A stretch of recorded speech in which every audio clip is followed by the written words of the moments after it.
Good morning, everyone. I have to say I'm a little jealous of Mr. Espedy, his ability to walk up to the podium without any notes. I'm not that accomplished a speaker. Good morning, everyone. Thanks to Dr. Jawari and the Cuba Chamber of Commerce and their partner chambers for inviting me here to speak with you today. Looking at the program, I see there are quite a repertoire of very accomplished experts planned to take the stage today. So it is indeed an honor and a privilege to be included. And I hope you find my very humble contribution interesting. Let's save some time, all protocols observed. My name is Debra Costello and I'm a director of the Trinidad and Tobago Contractors Association, which, by the way, is marking its 50th anniversary this year. So if you're a contractor or associated with the construction industry, you have contributed to the as-built environment of Trinidad and Tobago. Please give yourself a hand of applause, and we hope to see you. We hope to see you at our annual dinner this year. I chair a small nonprofit organization called Calabash. It's a foundation for the performing arts in which we help artists create new work. I'm a wife and mother of 3 children and 3 very beautiful grandchildren. In my spare time, I'm also the CEO of Lifetime Solutions. Today I'm not going to talk to you about manufacturing or contracting. Today I would like to talk to you about family businesses and entrepreneurship and the very important role I feel they play in creating sustainable development. Family businesses in Trinidad and Tobago and the Caribbean region are very much an indigenous institution. I say that because the business literature, which mainly comes from studying North American and European businesses, concentrates on the firm as the foundation of business and the individual as the archetype of the entrepreneur. So our core question is, do these concepts apply to societies like ours? There is very little local research to provide a definitive answer. But I would argue that because of our small size, our unique demographics, and of course, because of our history and culture, we cannot apply many of these financial concepts to our situation. Let me emphasize, I'm not saying that we cannot apply economic principles and ideas. I'm making a distinction between financial concepts and institutions as they have evolved in large nations with very different cultures and histories, and our countries here in the Caribbean. Macroeconomic principles work pretty much the same here as everywhere else. In Trinidad and Tobago, family-owned businesses are far more prevalent than institutional organizations. In fact, outside of the financial institutions like RBC, Republic, FCB, or the multinational oil and gas companies, we would be hard-pressed to name a handful. On the other hand, it's not difficult to name as many as 100 family businesses. Just looking around this room today, I see at least 20 that I alone know. Let's look at the definition. I'm going to ask my trusty assistant here to help me put up the slides. Let's look at the definition of sustainable development. You will probably see many variations of this definition today. But this is the one I like the most. Development that meets the needs of the present society without compromising the ability of future generations to meet their own needs. Now let's look at the definition of family business. A family business is a commercial organization in which ownership and/or management is influenced by multiple generations of a family. It's no coincidence that they both have the same inherent goal, the well-being of future generations. If you own a family business, you probably worry even more than the average businessman about ensuring that your company not only survives and prospers now, but also thrives to nurture the next generation. Family business, by their very nature, are inherently invested in sustainable development. Throughout most of the 20th century, academics and economists were intrigued by a newer, improved business model. Large, publicly traded companies run in an apparently rational, bureaucratic manner by well-trained organization men. Entrepreneurial family firms with their specific management models and complicated psychological and often emotional processes often fell short by comparison. However, as the 21st century global economic model replaced the old industrial model, government policymakers, economists, and academics have turned to entrepreneurial and family enterprises as a prime source of wealth creation, employment, and by extension, sustainable development. That's not to say that family businesses have not come under severe criticism. The statistics are well known. Only 30% of family businesses last into the second generation, and only 12% are viable into the third. And yet, family businesses play a key role in the global economy. They account for an estimated 80% of companies worldwide and are the largest source of long-term employment in most countries.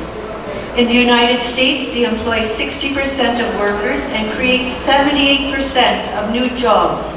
And while no data is available for Trinidad and Tobago, I suspect the figures to be comparable, if not higher.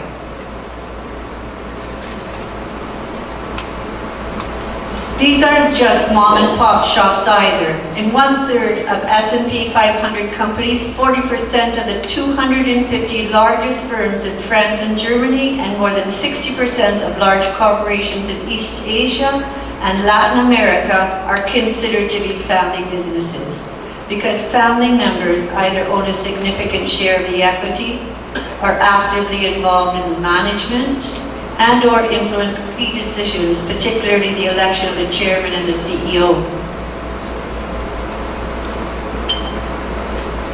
For Trinidad and Tobago, we believe long-term sustainable economic development of the country must focus on some very key building blocks: the development of people, nurturing creativity, promoting culture, preserving the environment, developing the family, and entrepreneurship. Again, it's no coincidence that the same factors which are required for sustainable development are also the core values inherent in any family business. I've listed 6 things here. Let's unpackage them a little bit. Development of people is, of course, an economic and financial principle accepted universally. No society has progressed without providing the basics for their people, which include health care, education, ability of people to earn a livelihood, not give them a house, not give them a piece of land, not provide a CPEP job, but give them a real ability to earn their own livelihood. Rule of law, to deal with crime. And I was so happy to hear Dr. Tawari's in his opening remarks emphasize the importance of democracy and freedom of speech and encourage independent thinking. The societies which have progressed most are those which did these things most effectively. In the 19th century, Scotland was the leading example in this respect, which is why so many of the leading inventors and thinkers of the Industrial Revolution were Scottish. In the 20th century, Japan became the poster child for people-driven development.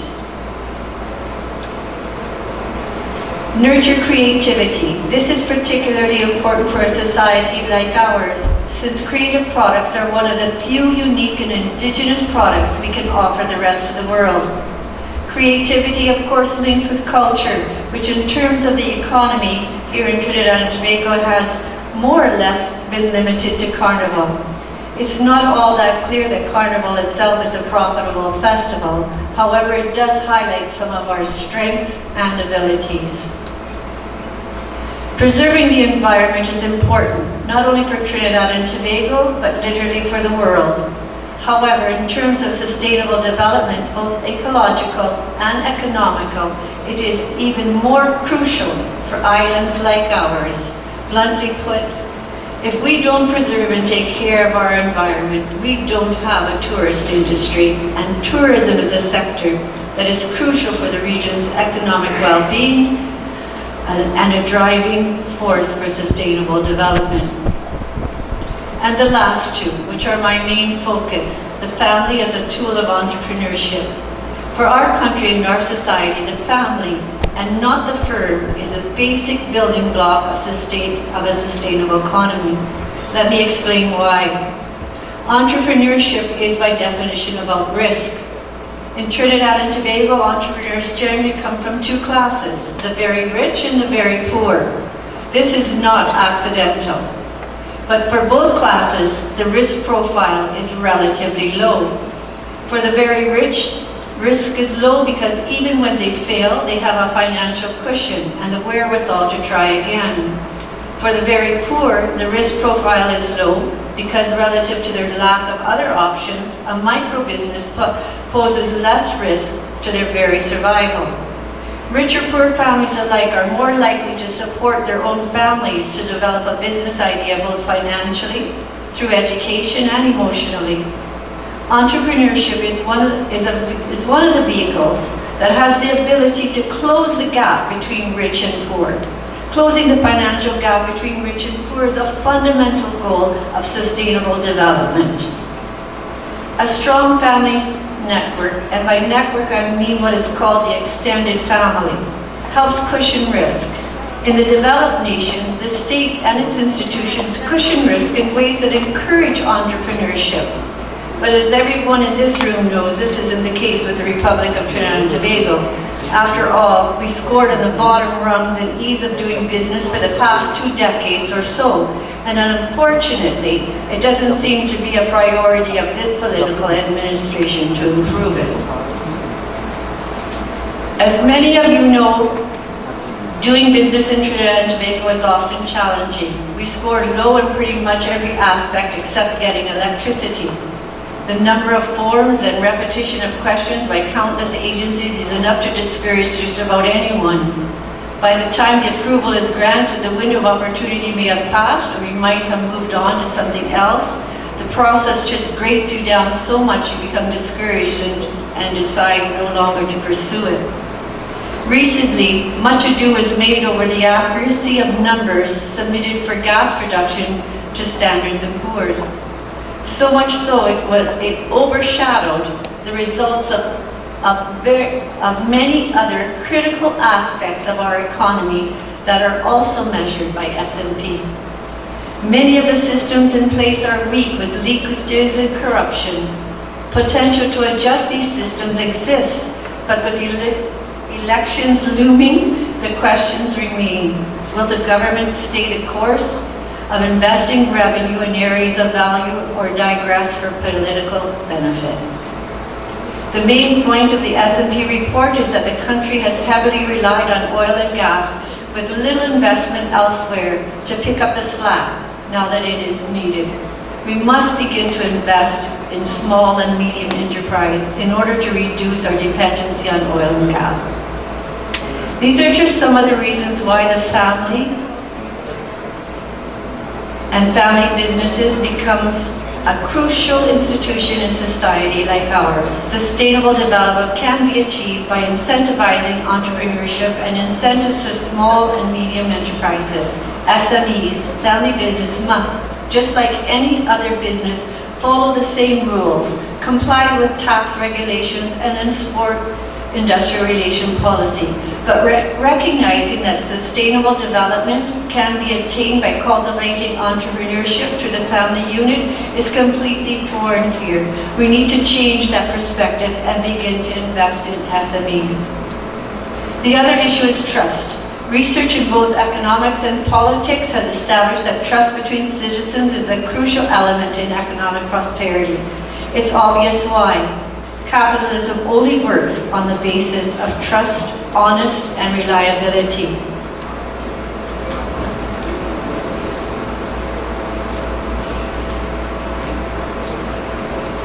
Trinidad and Tobago is a low-trust society. We know this from polls done by Market Opinion and Research International.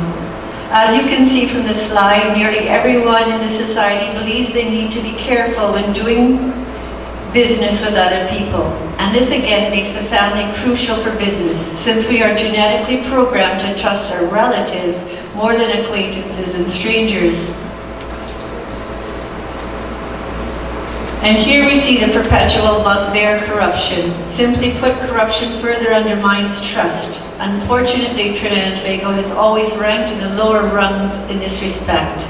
If we are to achieve economic recovery, we must, in no uncertain terms, address corruption. Whether it is real or perceived, it has no place in a sustainable economy.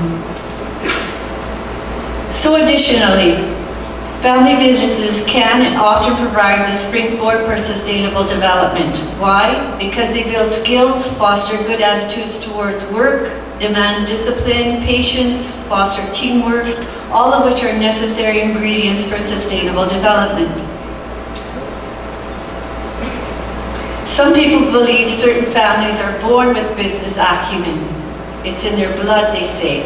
I don't believe that. That's not so. They become that way because they hear about it every day from a very young age. Entrepreneurship is often fostered at the breakfast table. This brings to mind a book I once read, Talent is Overrated, by Jeff Colvin, which prescribes to the 10,000 hour rule. You are bound to be good at anything if you put 10,000 hours of focused and intense work on it. Michael Jordan, Beethoven are just a few examples of people who paid the 10,000 hour dues. They did not just rely on their natural talent, which is something we like to attribute success to without recognizing the hard work and time put in. Anyone who owns a family business appreciates the amount of time spent developing it. This is not to say that persons in institutional businesses do not work hard, but it is a fact that we need to improve our work ethic in Trinidad and Tobago if we are to have a sustainable development. Moreover, family businesses care more than just about making money. Because their personal names are the same as their brands, they usually care more about reputation and legacy than money. They care more about creating long-term value than dividends paid to shareholders at the end of each year. Stability for the next generation is of prime importance for most family business. Family businesses are rooted in the country. Even when the chips are down, they stay. They stay because their families are here.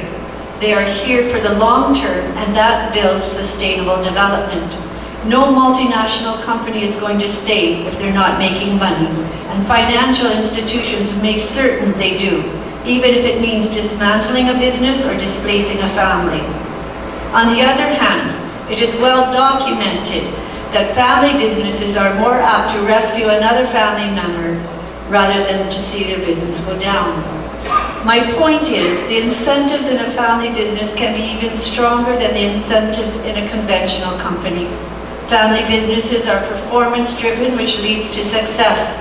They are incubators for entrepreneurship because they are motivated and always thinking about the business, new opportunities, and long-term growth. They have a vested interest in survival across generations, and a byproduct of that is development of the whole economy. This generational aspect is interesting because the perceived wisdom in other societies is that entrepreneurial success only lasts about 3 generations. Remember the statistics I mentioned earlier? The first generation struggles to lay the foundation, the second generation expands and becomes wealthy, and the third generation becomes lazy and loses it.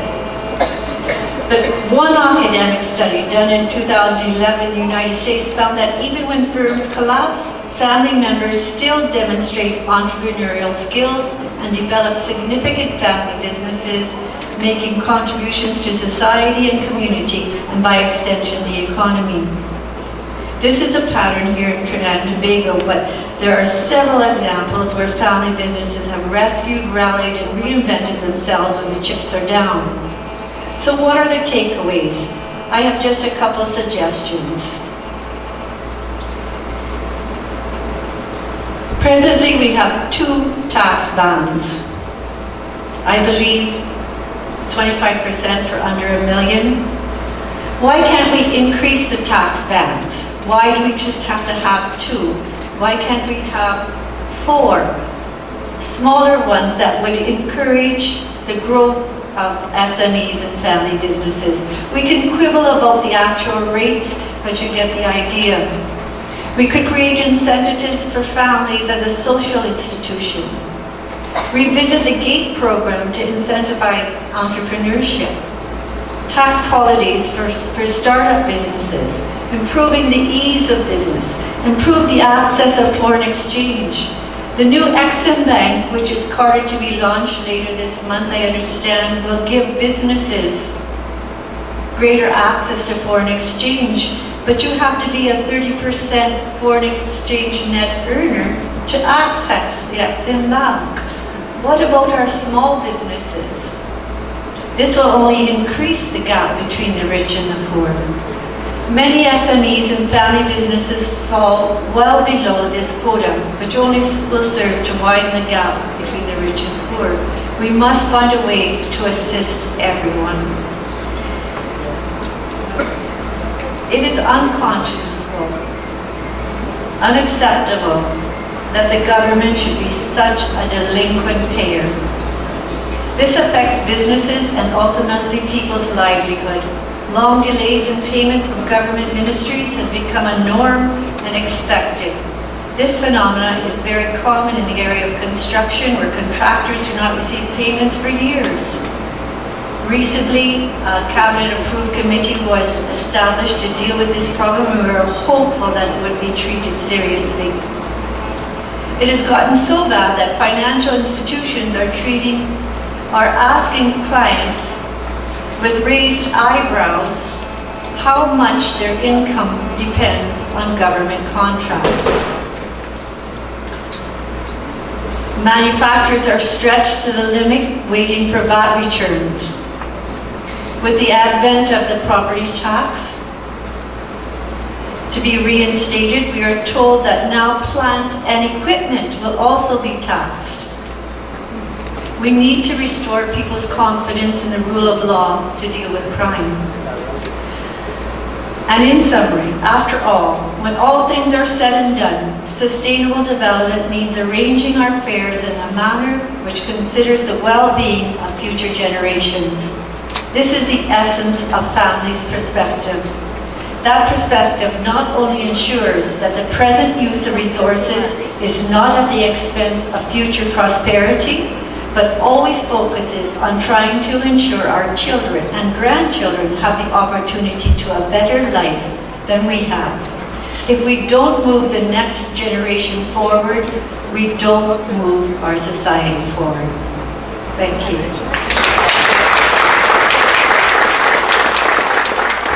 I apologize for going over my